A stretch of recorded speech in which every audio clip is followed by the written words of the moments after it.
I need to show you something. There is nothing that exposes the media's hypocrisy more than going back and listening to what they'd been saying a few months ago. Now, in hindsight of new damning information, well, this exchange between Byron Donalds and ABC's George Stephanopoulos from August destroys any credibility George had, if any. Watch how it went down and you'll know exactly what I'm talking about. Why is former President Trump questioning the vice president's racial identity?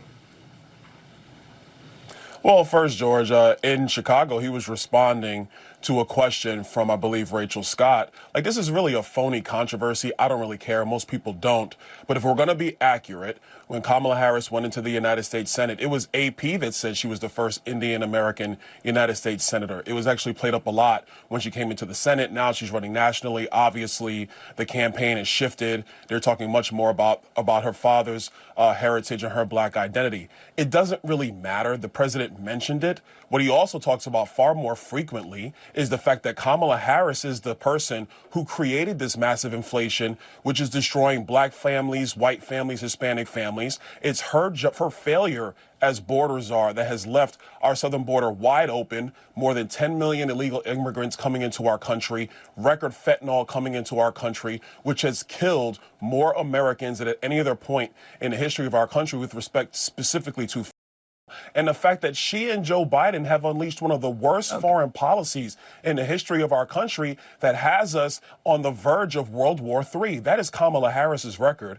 President Trump talks about that frequently, but yes, he did mention it in Chicago in response to a question from Rachel Scott. This is going to go down as one of the saddest attempts to use race to sling mud at your political opponents in this election cycle after Tony Hinchcliffe's infamous garbage joke. And you know why? George Stephanopoulos is pretending to be offended at a remark by Donald Trump, but he seems pretty quiet lately when the top of the Democratic leadership and media mouthpieces have been unabashedly using race to gaslight their own voter base for Kamala's election loss. By the way, we're not afraid to call things out as we see them, so be sure to subscribe and hit the notification bell to become part of the conversation. Not just that, was George almost expecting Byron Donalds to be offended at what Trump said about Kamala Harris after mangling it into some sort of racist abuse? And why does he keep calling it a slur as if he doesn't know what the word means? I'll show what Donald Trump actually said in a second, but watch how satisfying that rebuttal from Byron Donalds was. So questioning somebody's racial identity for a couple minutes is okay?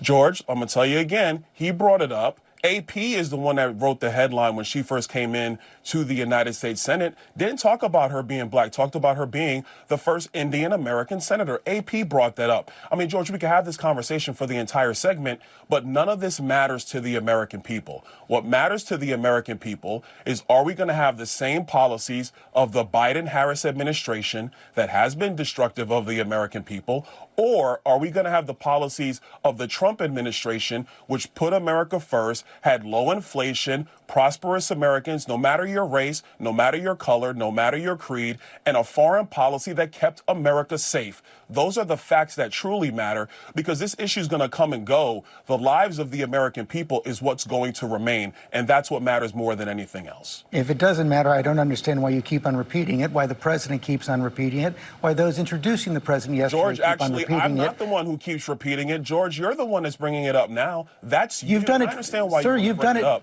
You've done it 3 times. Every single answer George, you gave me. Now let me finish, sir. George, every single answer you gave, you repeated the slur. Asked me, George. That's why I'm pushing back on you now.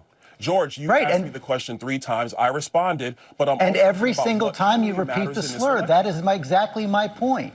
You simply can't say that it's wrong. George, so then what you're saying, and I want to get off this topic because it's not the only thing that's going on. But George, now you're saying that AP is the one that slurred Kamala Harris, because those are the facts. What slur? Is George even listening to himself? This is exactly what happens when you've got a Democrat establishment that opens up a paradoxes box of race, first to try and propel itself to the White House and then as a way to deflect responsibility for the election loss onto the voter instead. Isn't that exactly what Kamala Harris and her campaign did before the election when they ran a bunch of rallies and cringe campaign ads appealing to her as a woman and a person of color rather than her actual substance? And isn't that exactly what the Democratic Party brought upon itself when they literally smeared voting groups like the Hispanic population as racist and sexist for voting for Trump in large numbers? At some point, someone's going to call you out for it, which Donald Trump did. Listen to what he originally said. Tell me if any of this sounds like a slur instead of simply asking a question of why Kamala's playing her race in the first place. Sir, do you believe that Vice President Kamala Harris is only on the ticket because she is a black woman? Well, I can say no. I think it's maybe a little bit different. So I've known her a long time indirectly, not directly very much. And she was always of Indian heritage, and she was only promoting Indian heritage. I didn't know she was black until a number of years ago when she happened to turn black, and now she wants to be known as black.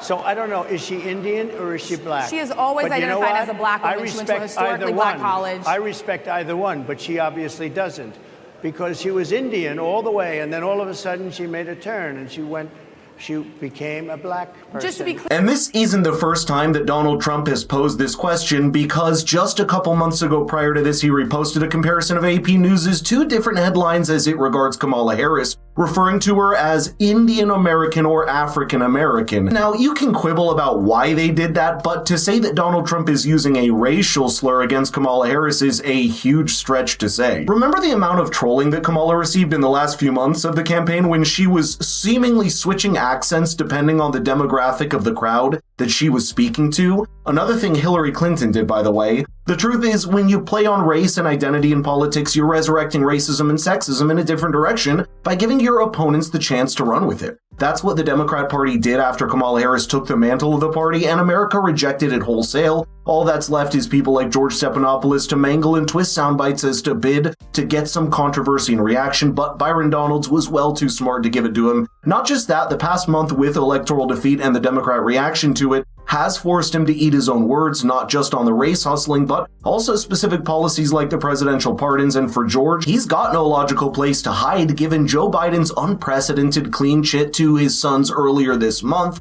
But what do you expect from someone with a little personal writ to even demand by a comment he made, which is what happened when George literally came out to apologize back in July for answering to a TMZ reporter to camera that he doesn't think Biden can serve another 4 years. Listen to the moral high ground he tried to establish when talking about Trump's expected pardon for J6, which was finally cut at the knee with Joe Biden's sweeping executive action now. You continue to repeat the slur. I don't understand why you and the president do it, but it's clear you're not going to say that it's wrong, and you've now established that for our audience.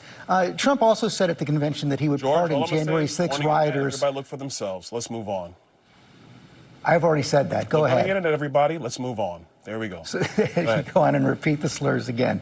Trump also said at the convention that he would pardon January 6 rioters who assaulted police officers. Do you support that? Actually, what he said is that he was going to review every single case. He even repeated that again in Chicago at the NABJ. Listen, what we do understand is that the Department of Justice under Joe Biden and Kamala Harris, they did massively push up charges on people who protested at the Capitol and some who rioted at the Capitol on January 6th. So what he's talking about is doing a case-by-case review. You can lump it all together all you want, but those are the words of Donald J. Trump. I'm quite sure on the internet people can pull up that clips. They can watch it at their own leisure. I'll read it to you right now. This was Rachel Scott's question. My question is on those rioters who assaulted officers. Would you pardon those people? Oh, absolutely, I would. That's his words. Yes, but you did not leave in was the rest of his comments where he said, yeah, I would, but we want to look at everything on a case-by-case basis. That's what will happen, George. No, that's not what he said. He said if they were innocent, I would pardon them. Okay. They've all been convicted. He said he would pardon those who assaulted police officers. Do you support that or not? George, you just changed the soundbite. You just changed it. Now you added, if they're innocent, then I will pardon them. You better be careful around that legal vocabulary, George. Remember when he was served a lawsuit back in March by Donald Trump when he outright called him liable for the R word on air in an interview with Nancy Mace? Well, ABC News just this week had to pay $15 million to settle that case for that verbal misstep, but perhaps that's what happens when you fly off the handle so often in your political partisanship. But let me know in the comments what you thought about this exchange, because George Stephanopoulos is one of those names in mainstream media that seems to be losing their relevance each time with needlessly heated interviews just like this.